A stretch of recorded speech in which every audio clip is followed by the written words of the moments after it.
Kaixo eta ongi etorri egun berri batera. Gaur urriak 26 osteguna da eta bi elkarrizketa izanen ditugu. Batetik Jon Zapata Euskaltzalen topaguneko lankidea eta urriaren 19tik 29 dagon aurren aurrean helduok heldu ekimenaren inguruan hitz eginen digu, eta bestetik Jon Abril.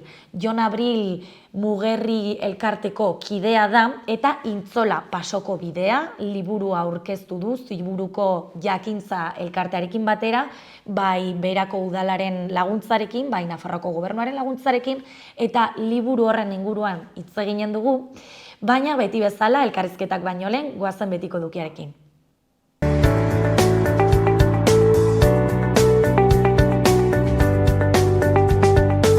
Goazen orain gaurko efemeridekin. Gaurko egun batean, baina 1863an Gurutze Gorria sortu zen Genevan. Urte batzuk geroago 1936an Espainiako Gerra Zibila. Kartagenako portuan Espainiako bankuaren 515 tona urre kargatu zituzten Sepserako bidean. Egun berean, baina 1938an nazioarteko brigadek Espainiatik alde egin zuten. Eta bukatzeko 2002an Errusiar indar bereziek Moskuko Drubovka antzokia asaltatu zuten. Goizeko 5etan hasi ziren eta 7etan, bahitutakoak kaleratzen hasi zirenean, ospitaleak ez zeuden prest. 600 bat sartu zituzten eritetxeetan, baina 129 hil egin ziren. Ondorengo urteetan beste 200 ere hilko dira. Txetxeniarrak berriz denak hil ziren. Ikusiko dugu aste honetako agenda. Ostegunean batetik literarte txiki. Brif Braf Bruf jaialdiaren barruan literarte txiki tailerra eskainiko du Izaskun Mujikak. Arratsaldeko 5:00 7:00 bitartean izango da Txantreako liburutegi publikoan. Haurrentzako sorkuntza tailerra da eta Iani Rodariren ipuinaren irakurketarekin hasi eta jolasaren bitartez eta irudimena aske utziz ipuin berri baten oinarria sortzeko elkarlanean arituko dira. 8 urte bitarteko haurrentzat. Bestetik ipuin kontalaria Kamixibaiarekin. Kamixibai saioa Isabel Salcedok kontatua. 4 urtetik gorako haurrentzat sarrera librearekin. Jarraian irakurle taldea, Kristalezko begi bat. Emakume baten mintzoa adituko duzu liburua zabaltzeaz batera. Begi bat galdu nuen nerabezaroan. Minbiziz hil zitzaidan ama. Dibortziatua naiz eta seme bat daukat. Lantokian kontua eskatu nuen iaz, horrela hasten da Miren Agur Mea beren Kristalezko begi bat liburua. Eta hura izango dute eztabaidagai irakurle taldean. Arratsaldeko 7etan Fertxu Izquierdo idazleak gidatuta. Bukatzeko Arkanbele kantak. Zibibos kondestablearen areto nagusian 7:30. Euskarazko errezitaldia. Arkanbele kantak hitza, musika eta irudia. Mikel Taberna, Joseba Irazoki eta Oier Fuentesekin. Ostiralean batetik antzerkia. Zeozertan dabil, baina ez dakit zertan. Nafarroko antzerki eskolan 7:00. 3 lagun elkarri galdezka. Gu familia bat gara? Antzeslana hasi eta ikusleak ez du argi izango zein den 3 pertsonaien arteko harremana, baina berekintzen arira joango da deskubritzen 3ko honek ezkutatzen duena. Bestetik eresia Lurrarin bekizu, ama. Gure ama hilda, kantu bat, dantza bat, erritu bat, lore bat eskaini nahiko nioke. Hildakoei gorazarre egiteko abesten ziren bertsoak dira eresiak, baina nik jada ez dut kanturik hildako ama agurtzeko. Maite dugunaren eriotza datorrenean, zer egin, Oier Zunigak ekintza eszenikoa bera dolu erritu kolektibo bilakatzen du. Arratsaldeko 8:00 Zizurreko kulturretxean, sarrerak 6 eurotan. Igandean La Pamplonesa sari solidarioak. La Pamplonesaren sari solidarioen kontzertuan haziak eta zaporeak erakundeak sarituko dituzte. Haien lana saritzeaz gain, indartzeko xedez, kontzertuan lotzen den dirua bere osotasunean saritutako bi erakundek jasoko dute.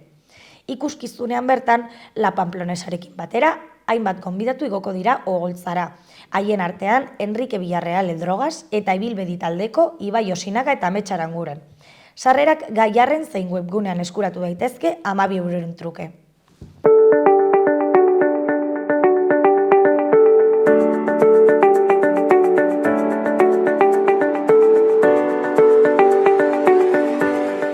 Ikusi dezagun gaurko egunkariko azalek zer dioten. Diario de Noticiasen titular nagusian, Ebro Ur Konfederazioak esako handitze planak gelditzen ditu eta zuzendu egingo ditu mugituko diren gainazka bideak. Konfederazio Hidrografikoak obra kaldi baterako geldiaraztea onartu du, proiektuaren aldaketa izapidetzen den bitartean. Mendiegaleko lerradurek gainezka bideei eragin zieten eta eremu egonkor batera eraman behar dira. Eskuinean 16 milioiko inbertsioa Irunberriko pala eolikoak birziklatzeko. 5 milioiko laguntza duen proiektuan parte hartzen dute. Behean batetik piztu, 2024ko Nafarroa Oinezen leloa zango zan. Laugarren aldiz, urriaren 20an ikastolen jaia ospatuko da hirian.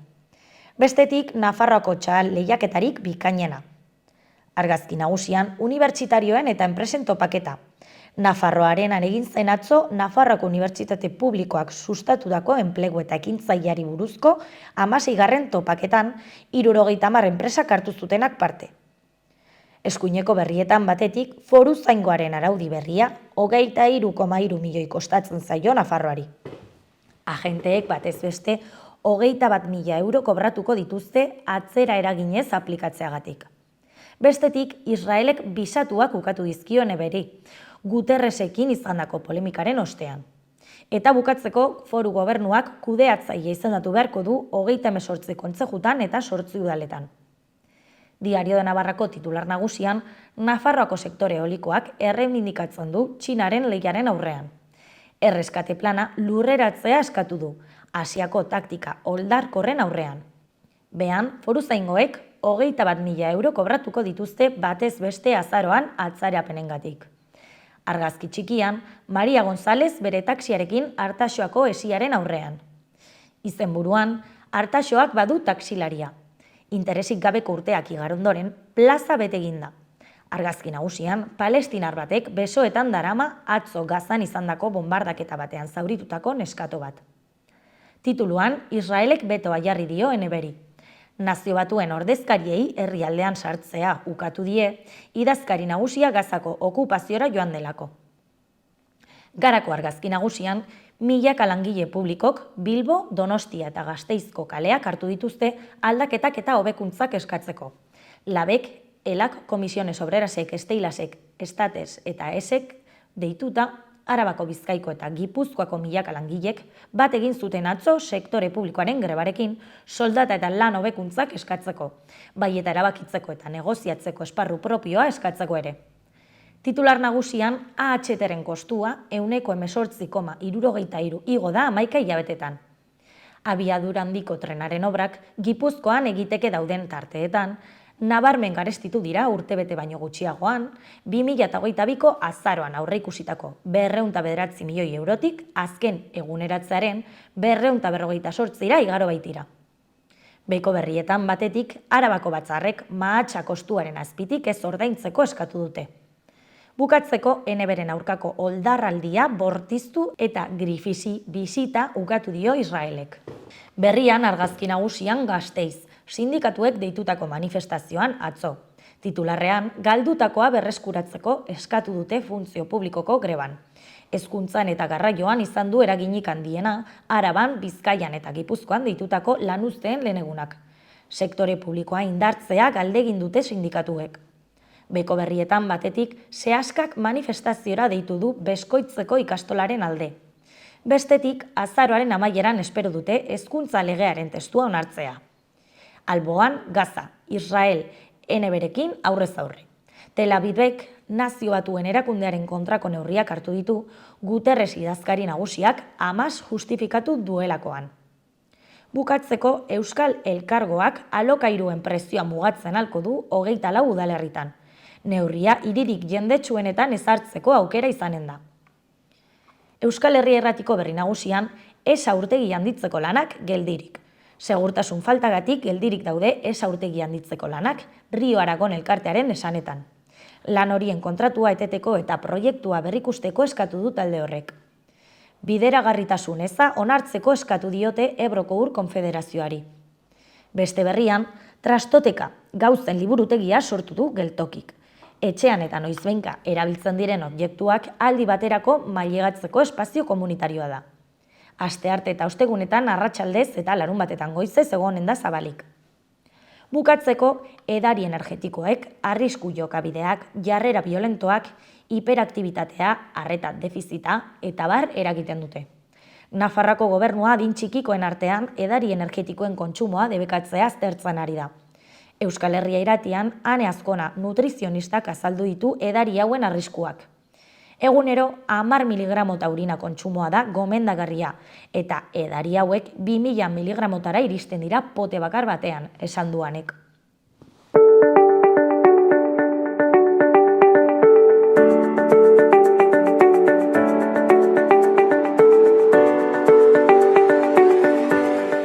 Kaixo eta ongi etorri gaurko lehenengo elkarrizketara, oraingoan Jon Zapatarekin gaude, Euskal Zalen Topaguneko lankidearekin, arratsaldeon Jon, eta ongi etorri. Urriaren 19tik 29ra antolatu duten aurren aurrean helduok heldu ekimenaren 2. ediziora aurkeztera dator, honen koordinatzailea baita. Beraz, esaldi interesgarri honekin zer da adierazi nahi izan duzuena? Aurren aurrean helduok helduren izenburua uste nahiko esplizitua da, zentzu desberdinetan. Alde batetik fokoa jartzen du helduengan, hori delako ekimen honek bilatzen duena, eta helduen hizkuntza praktiketan. Eta nola izan gaitezkeen eredu aurren aurrean, Horregatik aurren aurrean helduok heldu. Gure jarrerak ere helduak izan daitezen eta alakoak. Zein da berez arazoa? Aurrei euskaraz egiten diegula, baina gero gu helduon artean gazteleraz hitz egiten dugula edo nola? Lurraldez lurralde ere hau behiratu beharko litzateke, baina esan dezakegu orokorrean dagoen joeretako bat dela. Arau sozial bat bai onartzen dugula nahikotxo, ez beti, baina nahikotxo bai onartzen dugula, eta da aurrei euskaraz egin behar diegula. Euskaraz ikasten duten aurrei euskaraz egin behar diegula, ahal dugun moduan eta ahalik eta gehien.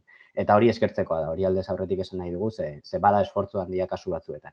Baina geroan badu honek diferentzua edo, izango litzatekena dela helduon artean gure hizkuntza ohiturak ez direla askotan euskaraz izaten. Eta horrek kriston eragina du, aurren hizkuntza sozializazioan. Orduan, azken finean, modu honetan ikasten dute aurrek ere non erabili behar den euskaran, non ez den erabiltzen, zergatik den garrantzitsua gauza batzuentzako eta beste batzuentzako ez, eta ikusten baldin badute, azken finean, helduen arteko hizkuntza ohiturak ez direla, hizkuntza praktikak edo hizkuntza elkarrizketa horiek ez direla euskaraz, haiek ikasten dute ere implizituki hor dagoen ideia, hau da, euskara ez dela helduen hizkuntza. Orduan, zertan datza aurren aurrean helduok helduo? Aurren aurrean helduok heldu, azken finean honek bi helburu ditu, Guk eskaintzen dugun marko orokor bat, eskaintzen dugun marko orokor bat, non 10 egun hauetan, proposatzen diagun herri desberdinei eta eragile desberdinei ekintza desberdinak antolatu ditzaten. Zertarako, ekintza horietan gune babestu batzuk sortu ditzaten. Eta zertarako gune babestu hauek, guk azpian ditugun bi helburuak azpimarratzeko, eta horien gain eragiteko. Alde batetik izango litzateke gurasoen, zentzu zabalagoan esateko helduen edo aurrekin harreman zuzena duten edo dugun helduen hizkuntza ohituretan aurrera pausoak emateko aukerak eskaintzea, dinamika desberdinekin baina ekintzak oinarrian jarrita, eta bestetik helduok aurrengan dugun eraginaren gainean hausnartzea, eta hala bada, hizkuntzaren aldetik gutxienez eredugarri izatea haientzako. Nola sortu zen ekimen hau hau 2. edizioa izanik 2021an sortu zen? Hori da, 2021an aurkeztu genuen lehendabizikoz, eta nola sortu zen, Euskal Zalen Topagunearen ekimen bat da, baina hemen oinarrian dagoen edukia, teoria eta jarduteko modua, hainbatean, bai Paula Casaresen tesitik dator, honek hizkuntza sozializazioaren inguruan eta aurrek nola ikasten duten eta nola hizkuntza hori transmititzeaz gain sozializatzen duten kontatzen du, eta ez bakarrik Paula Casares, ditugu beste batzuk inguruan honetan ere lanean ibili direnak, eta haien proposamen moduan edo haien ideia horietan oinarrituta proposatu genuen aurren aurrean. 2021en horrelako zerbait antolatu zenuten 10 eguneko ekimen bat? 2021an apurtxo bat desberdina izan zen, eremu zabalago batera, xede talde zabalago batera ireki genuen ekimena, bertan bai fokoa jarri genuen helduengan, hau da aurrekin harreman zuzena duten helduengan, eta hor, esan dezakegu xede taldea oso zabala dela eta oso anitza dela, Hori alde batetik, bestetik ere, aipatu dugu bigarren edizio honetan batez ere ekimen desberdinak antolatzean, ez? Eta ekimen horietan gune babestuak sortzean jarri dugula fokoa. Aurrekoan etzen hala izan ez da ere, bigarren honetan probatu dugu horrela egiten eta emaitza positiboak ematen dituela ematen du.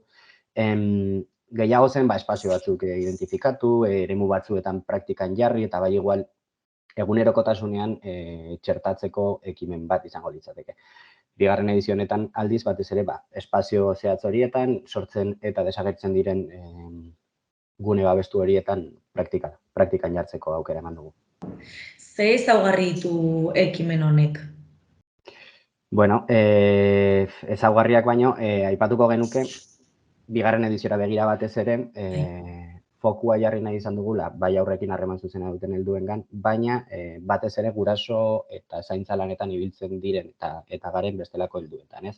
Bai tutoretan, bai senideetan, aitona amonetan nola ez, jakinda, herriz herri igual tipologia desberdinak daudela eta erabaki dezaketela, demagunez, kultur eremura, salto egitea, aisialdira, kirol eremura eta alakoak.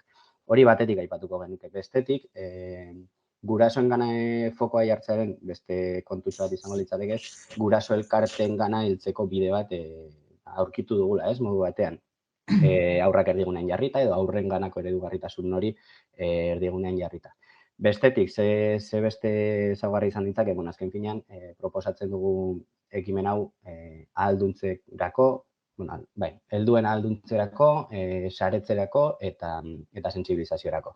3 alor desberdin horiek lantzen ditugu, alde batetik gurasoak ahalduntzeko, gurasoak eta senide hurbilak ahalduntzeko hizkuntza portaera horietan aurrera pausoak emateko. Bestetik, saretzea bilatu dugu ere kasu honetan, guraso elkarte eta gurasoen arteko harreman horiek oso garrantzitsuak dira geroan etorkizunean eman daitezken ekimen edo aukeretarako. Eta amaitzeko, sentsibilizazioa ere erdigunean jarri dugu, hor sartzen dira gauza desberdinak, ez? Esan dezakegu alde batetik, eredugarritasunaren inguruan hausnarketa honek sentsibilizazioan eragina izango duela, baita ere, igual eremu erdaldunagoetan beste sentsibilizazioarik eta batzuk izan dira, eta batez ere, izango litzateke, ez? Aurtengo edizioko gutxienez aurrean helduko dugu. Eta nola landu dituzu alor horiek? Zer egin dituzu hitzaldiak, tailerrak, ez dakit konta iguzu pixkat? Guk Euskal Talento Pagunetik hainbat proposamen egin ditugu batez ere gure lana eta gure proposamena izan da marko orokor bat eraikitzea, non aipaturiko ez, batez ere ahalduntze saretze eta sentsibilizazioko helburu horiek bete daitezen. Eta gero herrietan ekintza desberdinak antolatu dituzte. Guk bai egin genuen lehendabiziko ekimen potentearen antolaketaren ardura hori hartu, izan zirela aurreko ostegunean egin genituen jardunaldiak Iruñean, goiz eta arratsaldeko proposamenarekin. Baina gero herrietan demagun, ez? Ahalduntzea jartzen dugula fokoan. Ahalduntzerako ekintza desberdinak proposatu genituen, batez ere hitzaldiak, tailerrak, informazioa zabaltzeko aukerak ere, proposamen desberdinak izan ditugu honetan, baina, Kike Amonarri zibilida batez ere herrietan hitzaldi desberdinak egiten, gure eskaintza moduan, baina herrietan bestelako tailerrak ere landu dituztela badakigu. Saretzeari buruz ari garen, batez ere ekimenen antolaketa horretan sortzen diren sareak eta harremanak ez, jarri nahiko genituzke erdigunean, eta gero ekintza horietan sortzen diren harreman berri horiek, batez ere euskaraz baldin badira, ez? Hori izango litzateke kontua, eta sentsibilizazioari buruzari baldin bagara, beste motatako ekimenak daude, ez? Batez ere, hitzaldi eta tailerrak izan daitezkeela alde batetik, baina komunikazioak, herriko komunikazioa, kartelak, sare sozialetan egiten den lanketa guztia, eta gero bai aipatzea, ez dudala, saretzean ere, ekimen desberdinak proposatu ditugu, ez? Harreman horiek sortu daitezen, aurren eta gurasoen arteko ekimen desberdinak, non, herri kirolak izan daitezke, mendi irtera bat izan daiteke, eta bertan, azken finean, harreman horiek sortzeko espazioak ematea, ez? Izango litzateke. Eta nola lortu duzue Euskal Talento Pagunetik herri guztiak antolatzea eta herri bakoitzan gauza bat egitea? Nola izan da antolamendu hori organizatzea? Euskal Talento Pagune azken finean Euskal Herriko txoko askotan dago, zegu bagara Euskal Elkarteen Federazioa, ez? Eta herrietan eragiten duten Euskal Elkarte horien federazioa izateak badu, ez? Herri mugimenduan edo gutxienez Euskal Herriko txoko desberdinetan eragiteko kapazitate hori ematen digu, egin batean. Horrez gain, bueno, azkeneko urteetan ere, bai aurren aurreanekin, bai Euskaraldiarekin eta halako dinamika desberdinekin landu izan dugun sare hori baliatzen saiatu gara. Azken finean, bai Euskaraldiarekin batez ere, herri askotara eta Euskara Elkarteak ez dauden herri askotara heltzeko bidea topatu dugu edo ez, edo eraiki dugu, eta hori baliatu izan dugu batez ere herrietara heltzeko. Eta noski erdigunean jarrita, bai Bolondres, bai liberatuek egiten duten lan guztiaren eskertza hori baitago azken finean honen erdigunean eta honen, ez dakite, honen exitoa esan behar nuen, baina ez dakit honen jardun bidearen oinarrian, ez gutxiena. Hau, ekimen hau esango zenuke badagola pixkat lotuta Euskaraldiak dituen helburuekin? Bai, azken finean Euskal Talent Topagunetik bilatzen duguna da hizkuntza ohitura berriak proposatzea eta hizkuntza ohitura horiek edo praktika horiek arau sozial bihurtzea gutxinaka. Erdigunean jartzen dugun ideia bai Euskaraldiarekin, bai halako ekimenekin, bai mintza praktikako ekimenekin ez da. Euskaldunak euskaldunei euskara zeingo diogu. Hori ideia simple hori praktikan jartzea eta hain erresa dirudien ideia hori berez ez den ezain erresa baldintzak ematea horretarako. Orduan, bai esan genezak Euskaraldiarekin, bai badago lotuta noskiz, azken finean proposatzen ditugun, ekimen txiki horietan proposatzen ditugun hizkuntza praktika horiek dira horiek, ez? Euskaldunak euskaldunekin euskaraz, gutxienez lehen hitza euskaraz egin ezagutzen ditugun euskaldun horiekin, eta ez ezagunekin ere lehen hitza euskaraz egin, elkarrizketa elebidunetan probatu, ja beste salto bat egin nahi baldin baduzu. Orduan, bai, noski bai, Euskaraldiarekin harreman zuzena du ekimen honek. Ekimen hau amaitzear dago, beraz, ze ondorio atera dituzu? Ez dakitzu egon zaren hitzalditan, tailerretan edo gune horietan, ze ondorio atera ditzazkegu? Oraindik pixka goiz egiten zaigu ondorio horiek ateratzeko, baina bai aipatzea urtengo jardunbidea ekimen txikien bidez izan denez, badirudiela igual difusoago gera daitekela, ez da une oro ikusten den zerbait, baina honek ere uste dugu fokoa jartzen duela ekimen honen indarrean, ez? Nola praktikatu dezakegun ordu batez, 2 orduz hain zaila edo ez dakit hain zaila den berez, baina bai egunerokotasunean praktikan jartzen ez ditugun proposamen batzuk, ez? Nola 2 ordutan elkartzen baldin bagara edo mendi martxa batera baldin bagoaz, hartuko dugun tarte hori praktika hauek probatzeko eta geroan poso bat usteko, ez? Hori ondoan geratzen den ondoren gorako edo geratzen den ideia hori izango litzateke. Karo, guk guraso euskaldunez hitz egiten dugunean, mota askotakoa izan daiteke, ez, guraso euskaldun hori. Imaginatzen dut, ondo moldatzen direnak, euskaraz ikasten ari direnak, ez, badaude guraso mota asko, ez? Bai, hiztun tipologia oso anitza da, gaur egun gainera geroz eta gehiago esango genuke, baina bai baliatu dugu ekimen hau, ze esan behar dugu, ez?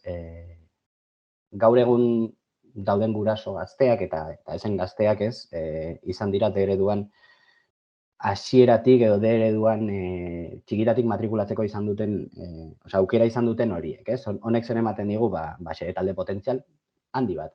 Geroan haien hizkuntza praktiketan eta haien hizkuntza gaitasunean gertatu dena kontuan izan behar dugu ere noski, eta horregatik proposatzen dugu bakoitzak bere erronka buruari botatzea, ez? Esatea, ekimen honetara joango naiz, eta bertan saiatuko naiz hau egiten, edo saiatuko naiz nire lagun honekin edo nire bikotearekin harremana egun hauetan aldatzen.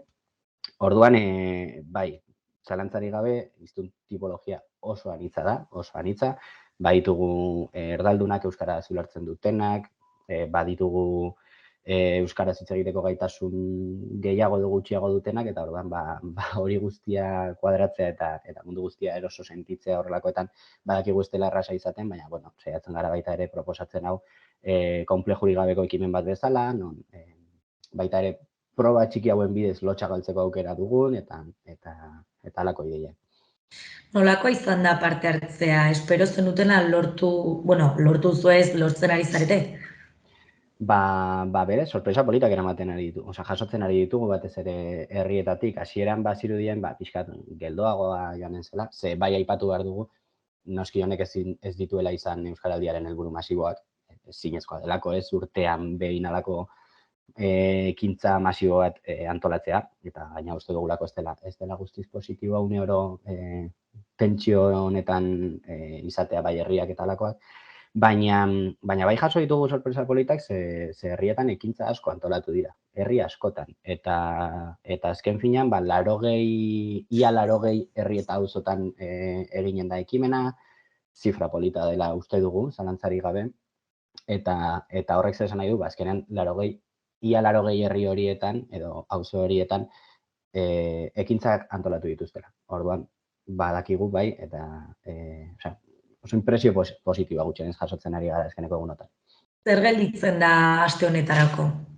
Aste honetarako nik zehazki ezin dizut esan zer, baina bai esango dizut non aurkitu nahi baduzu. Topagunea.eus atarian, aurrean helduren webgunean, badago agenda atala, eta bertan egunka ikusi dezakezue, batez ere astebururako planen bat egin nahi baldin baduzue, edo alakoren bat, gu animatzen zaituztegu hori begiratzera, eta zuen herrian antolatzen diren ekintza desberdinetara joatea, noski, bertan eroso sentitu zaitezten eta gustora egoteko.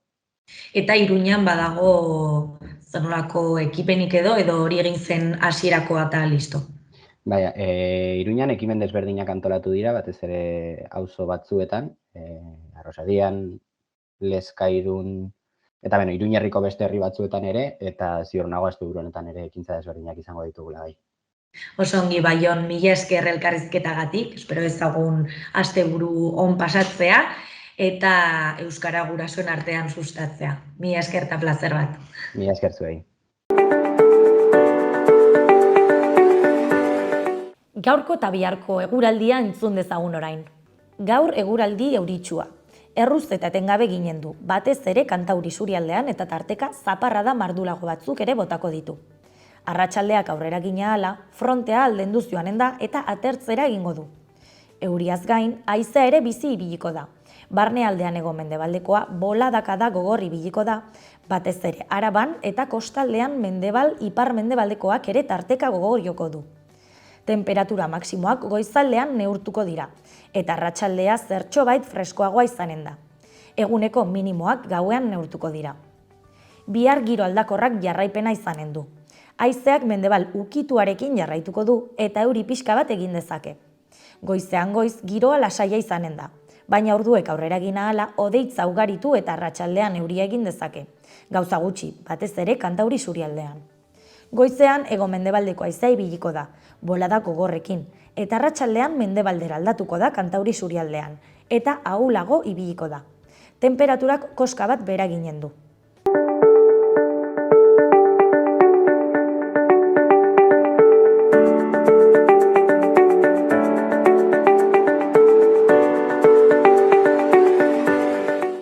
Kaixo eta ongi etorri gaurko bigarren elkarrizketara, oraingoan Jon Abrilekin gaude, Berako Mugerri elkarteko kidearekin, ongi etorri Jon.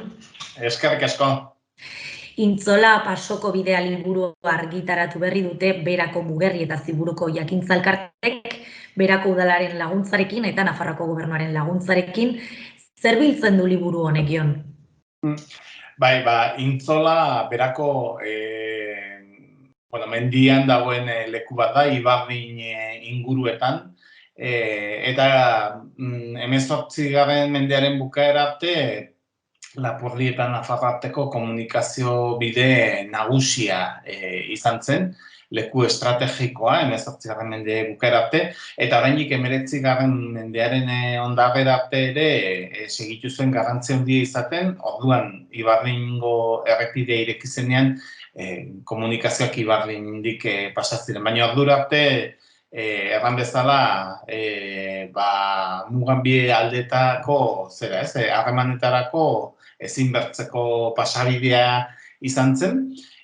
Gainera, bertan, burdinola garrantzitsu bat egon zen Erdi Arotik 19. mendera arte, eta horrek ekarri zuen harreman komertzial handiak sustatzea Intzolako inguru honetan, gerrate haunitz gertatu izan dire bertan, eta beraz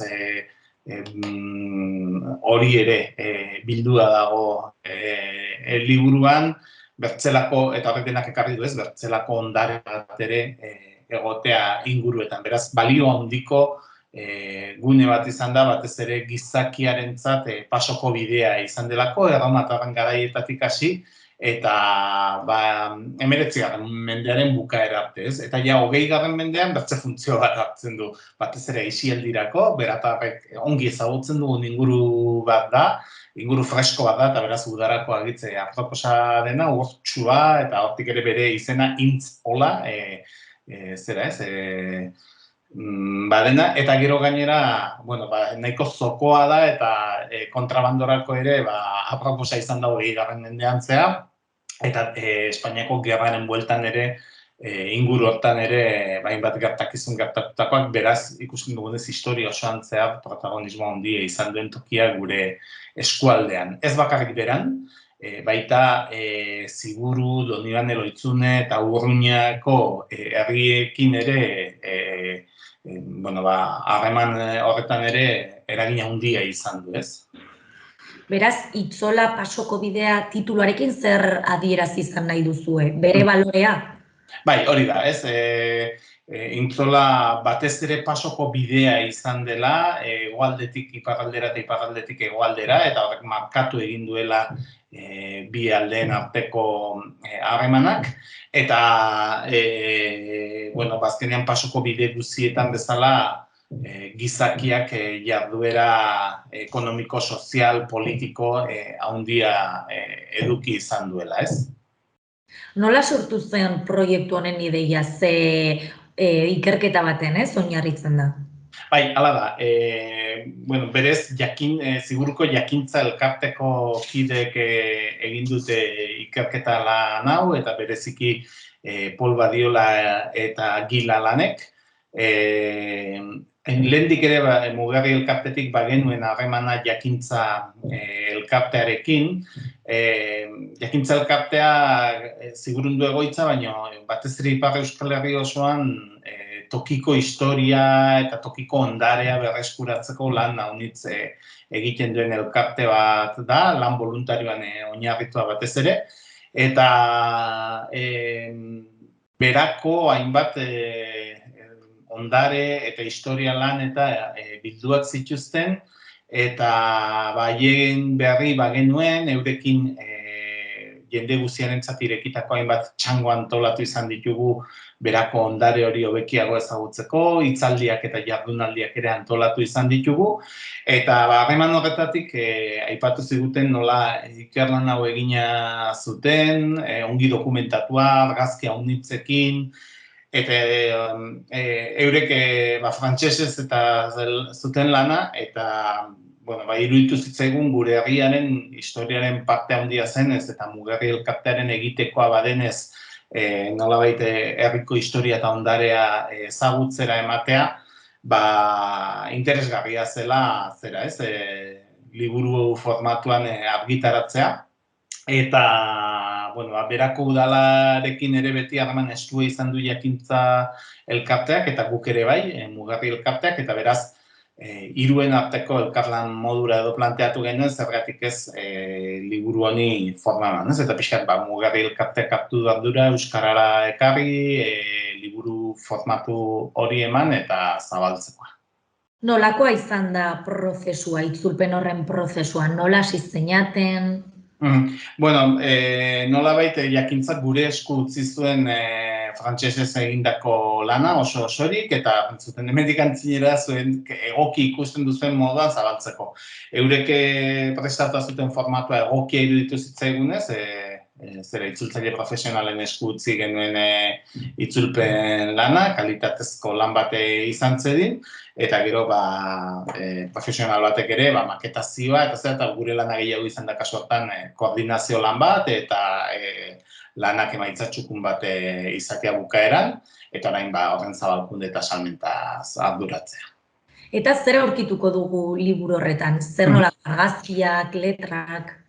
Bai, testuak eta argazkia honitz behar bada, ez ditutzen batu baino, 200 gotxi izanen dire, argazki pila bat, mapak, dokumentuak eta biltzen dituelako, baina baita ere testu, ez? Batetik lehendabiziko bidea beraren deskripzio bat, beratik abiatuta edo Urruñatik abiatuta, bideak beran nolakoa den, eta pixkat kontatzen digu bidea bera, ez? Eta gero, horren inguruan ere dauden bertzelako bide batzuk alternatiba gisa ere erabili izan direnak, batzutan behar bada agintarietatik ihesi egiteko, edo zenbait garraioetarako behar bada erosoagoak izan diren bide batzuk, edo arrazoi desberdinengatik, eta hori ere kontatzen zaigu, ez? Inguruan zebertze bide erabili izan diren.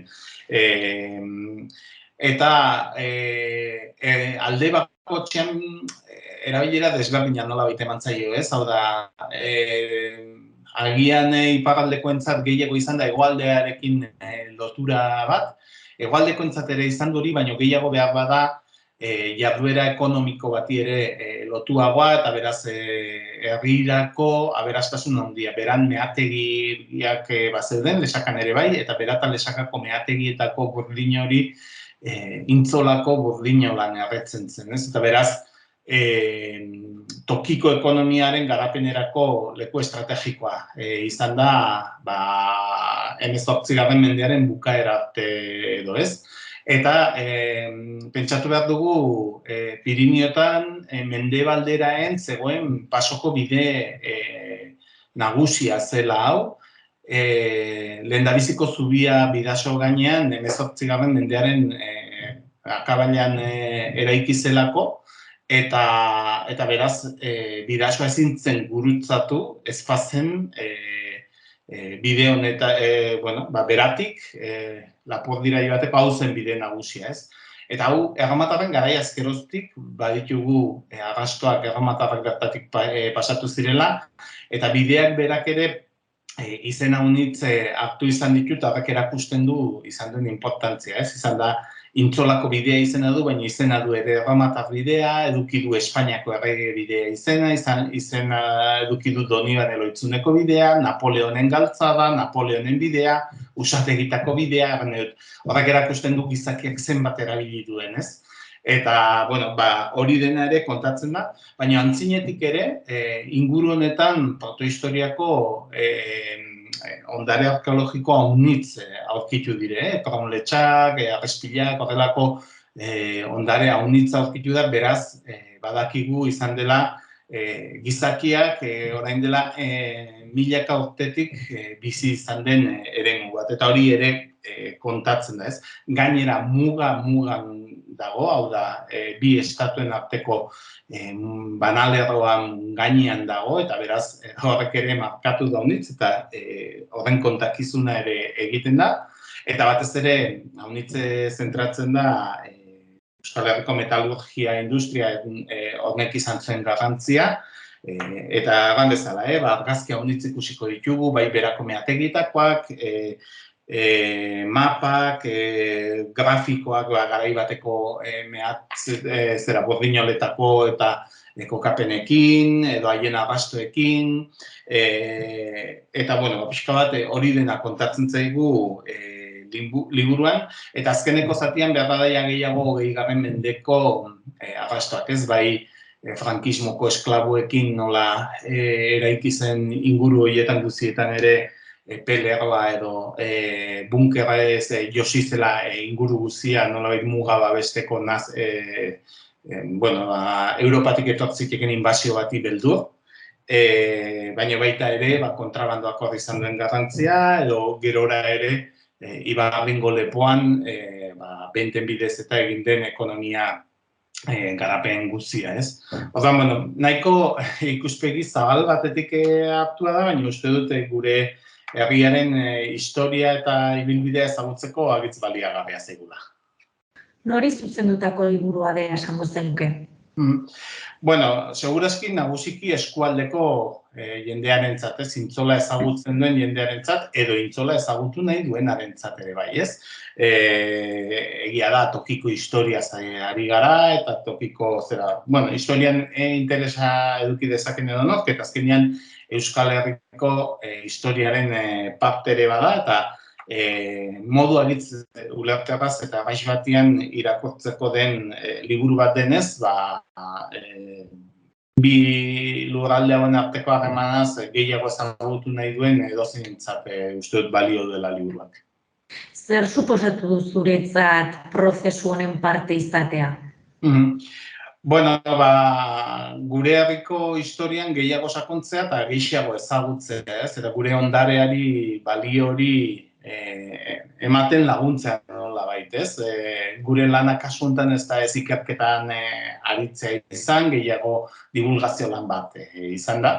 Eta, bueno, pixko bat herritarrei ere laguntzia ezagutzen gure ingurua ere zergatik den bezalakoa eta nola osatu izan denez. Eta zuk imaginatzen dut detailetxo edo bitxi ere guztiak ezagutzen zenitula edo prozesu honetan ezagutzen gauzak. Ez, niri ere balio izan dit, nire herriko historiako gauza honitz ezagutzeko, informazio gehiago jasotzeko, bueno, kontu batzuk eta bai banekizkila, baina bertza honitz ez, ni ez naiz historialaria gainera, eta bueno, lagundu dit, nire inguru hurbileko historia, ekonomia eta ondarea gehiago ezagutzeko, ez? Eta alde horretatik aberasgarria izan da dudarik gabe. Bine historia zalea bai, ez? Imaginatzen dut. Bai, eta batez ere, zera, ez? Bueno, ondarearen gibeletik dagoen guzi hori ezagutzeko grina hori eta badut ohitura ere, olako liburuak eta irakurtzeko, eta, bueno, gustora hartu dut ere olako liburu bat argitaratu izatea gure, zera, ez? Gure historiaz eta gure kontu ez eta. Zenbat denbora edo zenbat hilabete egon zarete proiektu honetan? Baina nuke urte hasieratik beti garela, ideia joan den urte bukaera aldera edo ikusi genuen aukera argitaratzeko, Nafarroko gobernuko diru laguntza batera aurkeztu genuen egitasmoa, diruz lagundu digu Nafarroko gobernuko kultura sailak, berak udalak ere diru ekarpen importantea egin du liburu argitaratu ahal izateko, eta, bueno, hori denak kudeatzen eta pixko bat urte hasieratik, eta ja, udaberritik orain arte, itzulpena, maketazioa, argazkiak biltzen, lan hori egiten ibili gara, eta ja, orain argitaratzea urrian izan da, ez? Zu hortikal liburua ikusteko gutxienez azala? Hementxe gainera ilustrazio polit bat duan zinean, eta, bueno, lau formatuko liburu bat edo da, eta... Barkatu? Hori irudi hori, ilustrazioa, zer izango litzateke intzola? Bai, intzolako bideko ilustrazio bat da, berez margolari baten kuadroa da, eta libururako eskaini duena, eta gero ikusten duzenez, argazkia honitz ditu liburuak, testuak ez dire sobera luziak, eta bueno, agitz ilustratua dagoen zera bat da, ez? Azalpenak eta gero argazkia honitzekin ilustratutako liburu bat. Pasaren astean egin zenuten aurkezpena, ez dakit egin zenuten lurraren egunean, zehazki? Bueno, aurkezpena egun batzuk lehentxeago, hiruzpalau egun lehenago, baina nahi genuen pixko bat lurraren egunaren bueltan aurkeztu, beran badelako egun bat jendea haunitzate hitzen dena, eta beste egun polita delako, eta normalian kultura arloan ere importantzia eman nahi izaten diogu, eta hori baliatuz aurkezpen ekitaldia egin genuen joan den asteazkenean, eta gero igandean postua jarri genuen liburuak saltzeko, eta baliatu genuen ere, lehendik ere, herriarekin lotuta dauden bertzelako liburu batzuk ere salgai paratzeko, batzuk udalak argitaratu izan ditunak, batzuk jakintza elkarteak argitaratu izan ditunak, eta edo artista edo bertzelako batzuk argitaratutakoak, ez? Eta, bueno, pixko bat ere herriari erakusteko herrian dugun aberastasuna. Eta garen dut, sorpresa handia izan zela guretzat, zenbat liburu saldu ziren, gure aurreikuspen guztiak bete zirela, beraz, agitz konten. Orduan jendearen jarrera ona, ez? Izan zen. Bai, agitz ona, eta pixko bat, harrituak ere bai, genuelako gure zalantza, ez? Seguraski jendeak intzola ezagutzen duelako, bino bere historia ez, eta ez genekin zenbateraino sortu zezaken interesa edo titulua ikusita, agian jendeak ez daki ongi, ez?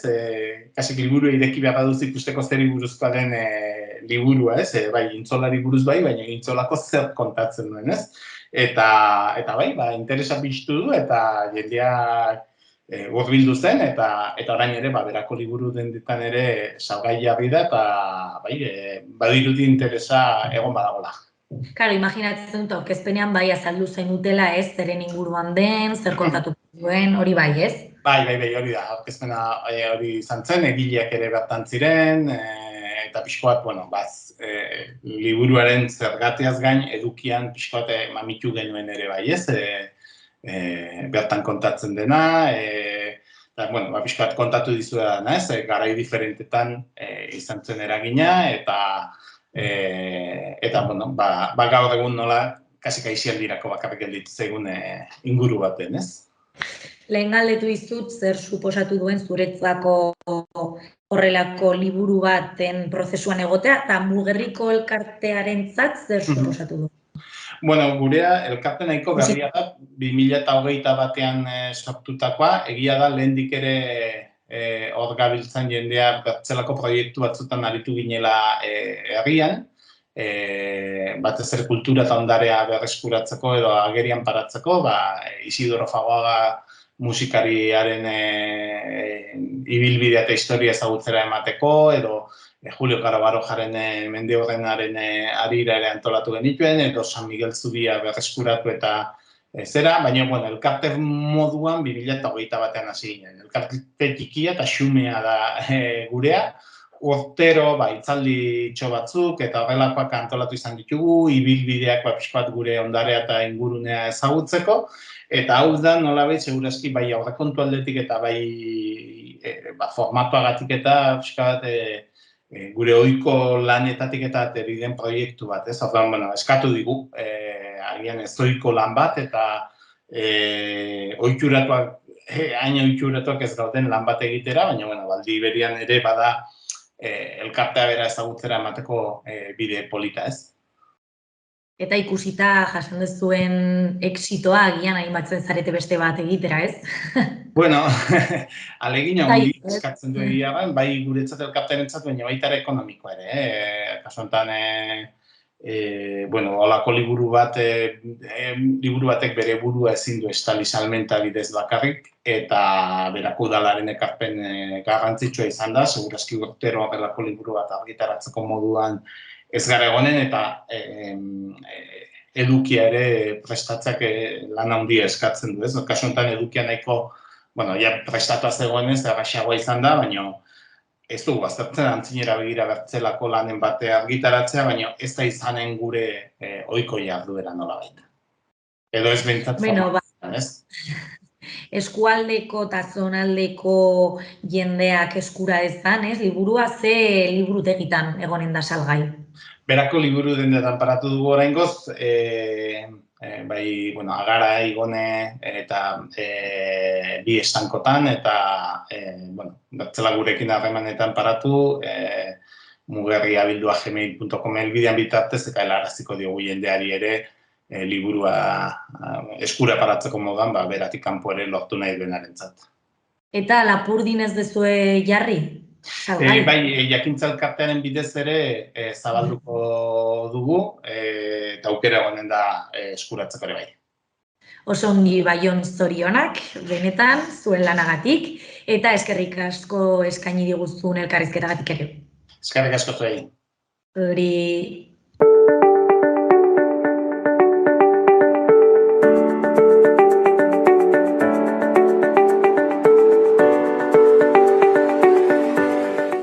Mila esker beste egun batez hemen gurekin egoteagatik eta bihar astea amaitzeko elkarrizketa berriekin eta eduki berriarekin hemen egonen gara. Gobierno de Navarra. Nafarroako gobernua.